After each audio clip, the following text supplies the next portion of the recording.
প্রথম আলোতে দেওয়া সাক্ষাৎকার অনুযায়ী আমিনুল ইসলাম বুলবুল জানিয়েছেন, দুইটা বড় দেশ ভেটো দেওয়ায় এসিসিতে বড় চাকরিটা হচ্ছে না তার। এশিয়ান ক্রিকেট কাউন্সিলে একটা বড় চাকরির সুযোগ এসেছিল, কিন্তু বড় বড় দুটি দেশ সেখানে ভেটো দিয়েছে, সেটা আর হয়তোবা আমার হচ্ছে না।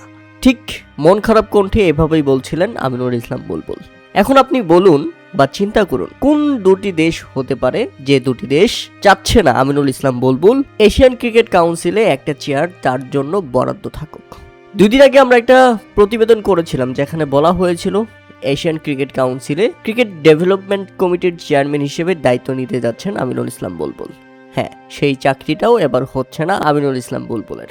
কেননা ভারত আমিনুল ইসলাম বুলবুলকে বিসিবির সভাপতি হিসেবে চায়নি।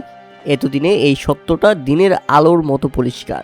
বুলবুলকে সরিয়ে দেওয়া হয়েছে বিসিবি থেকে, সেখানে এসেছেন তামিম ইকবাল। আর বাংলাদেশের প্রতিনিধিত্ব হিসেবে তামিম ইকবালও চাচ্ছে না আমিনুল ইসলাম বুলবুল এসিসিতে এই বড় পদে চাকরি পাক।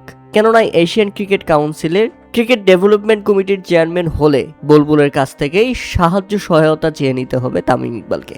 তামিম ইকবালের থেকেও বড় সম্মান পাবে আমিনুল ইসলাম বুলবুল, বড় দায়িত্ব দেয়া হবে তাকে।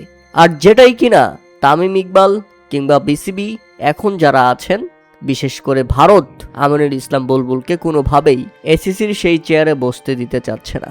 এরই মধ্যে প্রথম আলোকে দেওয়া সাক্ষাৎকারে তিনি এই ব্যাপারগুলো উল্লেখ করেছেন, যেখানে তিনি স্পষ্ট করেই বলেছেন এসিসিতে একটা চাকরি হওয়ার কথা ছিল, কিন্তু বড় দুটি দেশ সেটাতে ভেটো দিয়েছে, ওই চাকরিটা আর হচ্ছে না।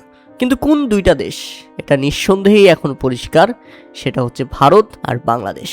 তাতে আরও একবার প্রমাণ হয়ে গেল যোগ্য লোককে প্রতিহিংসা দিয়ে আটকানো যায় না, সোনাপুরে আরও খাঁটি হয়। আর পৃথিবী গোল, সময়ও সবার সবসময় সমান যায় না।